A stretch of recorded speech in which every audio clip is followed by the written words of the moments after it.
India के top 5 haunted places में से एक है। सूरत से 21 किलोमीटर की दूरी पर लोकेटेड डुमस बीच। सोचिए कैसा होगा अगर आप बीच पर घूम रहे हैं और ऐसा लगे जैसे रेत के अंदर से कोई आपके पैरों को खींच रहा हो। ऐसा ही कुछ अनुभव किया है बहुत सारे लोगों ने जो डुमस बीच गए। कुछ लोग हैं जो इन सारी बातों का मजाक उड़ाते हैं, पर कुछ ऐसे भी लोग हैं जिनके साथ डुमस बीच पर कुछ ऐसा हुआ कि वो अब बीच का नाम सुनते ही डर जाते हैं। उन्हीं में से एक है प्रिया, जो पेशे से तो वकील है पर डुमस बीच गई पैरानॉर्मल एक्टिविटीज पर रिसर्च करने, जो उसका शौक भी था। प्रिया अपनी इस ट्रिप के हर एक लम्हे को रिकॉर्ड कर रही थी।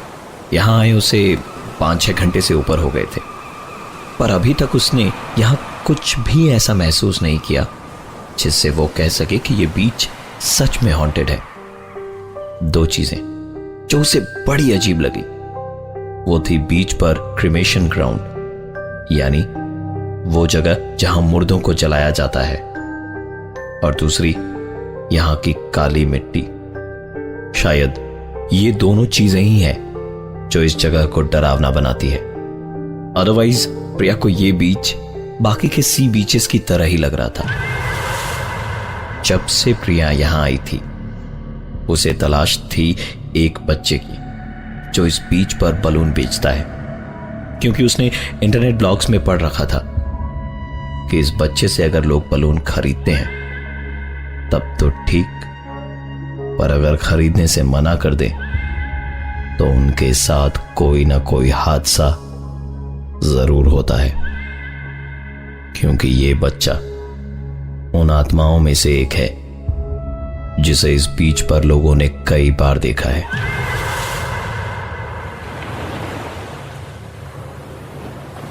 शाम 7:30-8 बजे जब थक हार कर प्रिया वापस होटल जा रही थी तो पीछे से एक बच्चे ने आवाज दी, मैडम बलून तो लेती जाओ, मैडम बलून तो लेती जाओ। प्रिया पलटी तो एक बच्चा हाथों में बलून लिए बड़ी मासूमियत से उसकी तरफ देख रहा था। प्रिया उसके पास गई और कहा, तो तुम ही हो वो भूत जो इधर बलून बेचता है और लोगों को डराता है। बच्चे ने तुरंत जवाब दिया, मैडम भूत तो नहीं हूं, पर इसी डर से लोग मेरे बलून खरीद लेते हैं और मेरा काम भी निकल जाता है। प्रिया के चेहरे पर हल्की सी मुस्कान आ गई। उसने 5-6 बलून खरीद लिए और सीधा होटल पहुंच गई। उसने सारे बलून कमरे में रखे और बाथरूम में नहाने चली गई। प्रिया बाथटब में लेटी नहा रही थी और दिमाग में डुमस बीच और उस बच्चे की तस्वीरें घूम रही थी कि पानी का लेवल कब उसके कानों को पार करता हुआ उसके नाक तक पहुंचा और फिर उसके चेहरे को डुबा ले गया, उसे पता ही नहीं चला।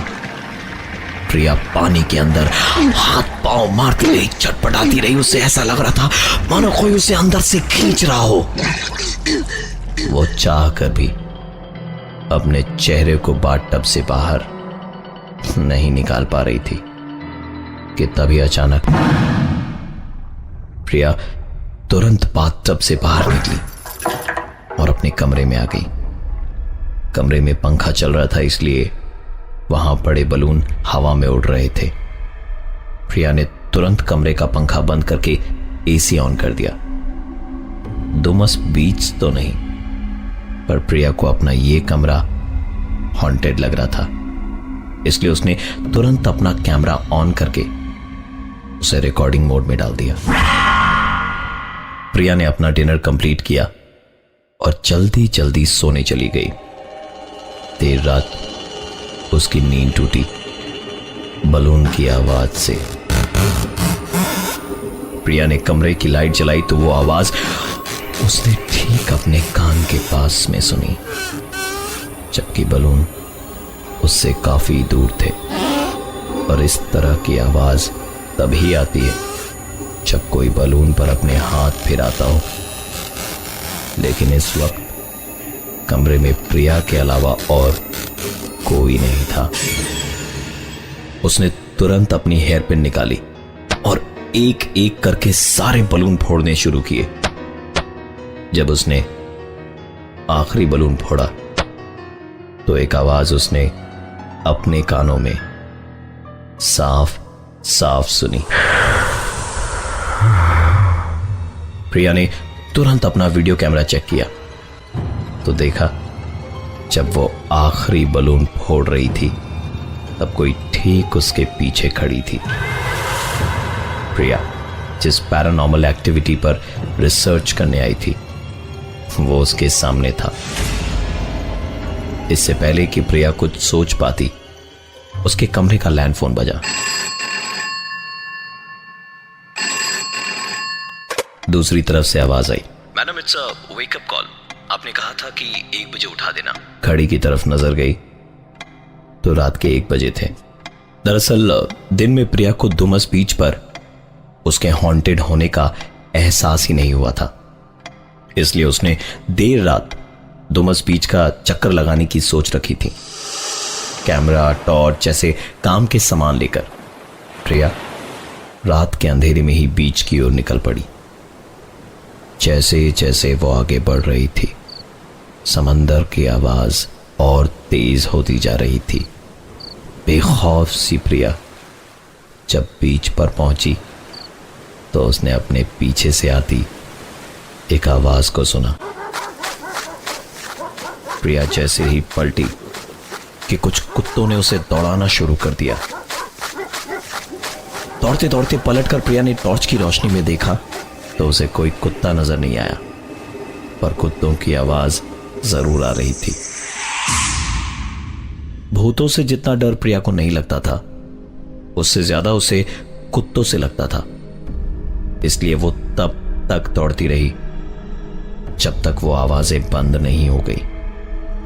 थोड़ा आगे बढ़ने पर प्रिया को एक आदमी मिला जो वहां के शमशान का चौकीदार था। देर रात अकेली लड़की को इस कदर बीच पर घूमता देख उसने कहा, बेटी वापस चली जाओ, जगह सेफ नहीं है। सुनकर प्रिया ने कहा, चाचा बस वही तो पता लगाने आई हूं कि भूत प्रेत यहां हैं भी या नहीं। चाचा ने कहा, बेटी सालों से मैं यहां काम कर रहा हूं, आज तक मैंने यहां भूत नहीं देखा, पर हां जब से यह खबर फैली है कि डुमस बीच पर भूत प्रेत हैं तब से यहां लोगों का आना जाना बढ़ गया है। प्रिया ने वहां चाचा के साथ बैठकर करीबन 1 घंटे तक इस बीच और इससे जुड़ी भूत प्रेतों की घटनाओं को लेकर बात करी और इस बीच चाचा ने उसे 1 कप चाय भी पिलाई। काफी देर चाचा से बातचीत होने के बाद प्रिया वापस होटल की ओर जा ही रही थी कि तभी उसे लगा जैसे कोई पीछे से उसकी तरफ टॉर्च से लाइट मार रहा हो। पलट कर देखा तो ये उसका वहम नहीं बल्कि हकीकत था। प्रिया के कदम न चाहते हुए भी उस टॉर्च की रोशनी की ओर बढ़ने लगे।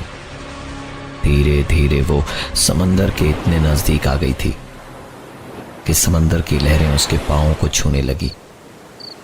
वो और आगे बढ़ती गई, इतना आगे कि पानी उसकी कमर तक आ गया था। और तभी एक ही झटके में पानी उसके कमर से उठकर उसकी गर्दन तक आ गया और घुटने तक उसके पांव जमीन के अंदर थे। पानी धीरे धीरे चढ़ता ही जा रहा था। प्रिया छटपटाती रही, तड़पती रही। उसने हाथ पैर मारने शुरू किए और देखा तो पाया कि वो बाथटब में थी और उसे अपने ही इस सपने पर यकीन नहीं हो रहा था, क्योंकि फर्श पर बाईं तरफ थी एक चलती हुई टॉर्च और बाथटब की दाहिनी तरफ चाय का एक डिस्पोजेबल कप। बाथरूम से जब वो बाहर निकली तो उसने हवा में उड़ते हुए बलून्स देखे, ठीक वैसे ही जैसे उसने अपने सपने में देखा था।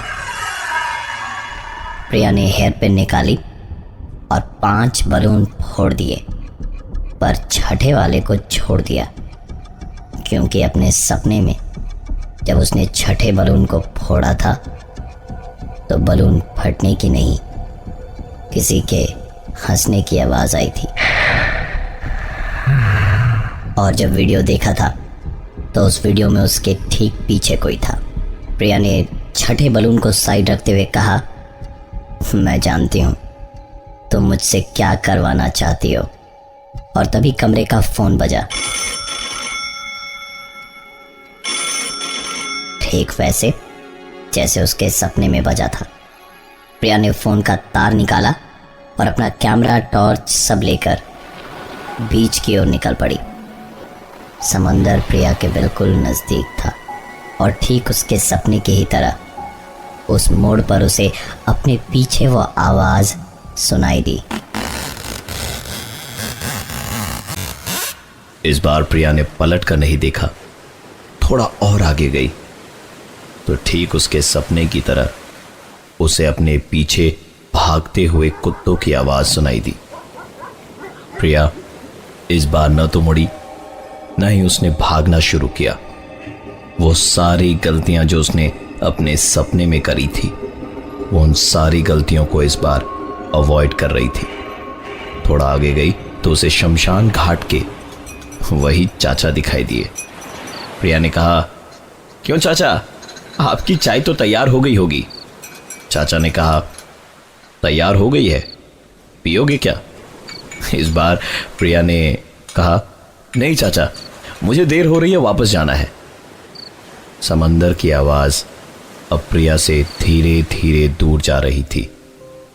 उसे उसके पीछे से आती हुई टॉर्च की रोशनी भी दिखी, लेकिन इस बार वो पलटी नहीं और सीधा होटल जाकर अपना लगेज पैक किया और रिसेप्शन में बैठकर सुबह होने का इंतजार करने लगी। प्रिया ने इंटरनेट ब्लॉग पर पढ़ा था कि बीच पर एक बच्चे से बलून खरीदने पर सब ठीक होता है, पर अगर आप खरीदने से मना कर दो तो आपके साथ होते हैं कई सारे हादसे। प्रिया ने एक नहीं, दो नहीं, 5-6 बलून खरीदे थे और उसे अपने साथ होने वाले हादसों की वार्निंग भी मिली अपने सपनों में। बच्चा भूत है या नहीं, इस पर आज भी एक सवालिया निशान है। पर सुबह जब प्रिया बस स्टैंड में बस में बैठी थी तो वही लड़का हाथों में बलून और चेहरे पर मुस्कान लिए उसे बाय बाय कर रहा था। और ये थी आज की एक कहानी।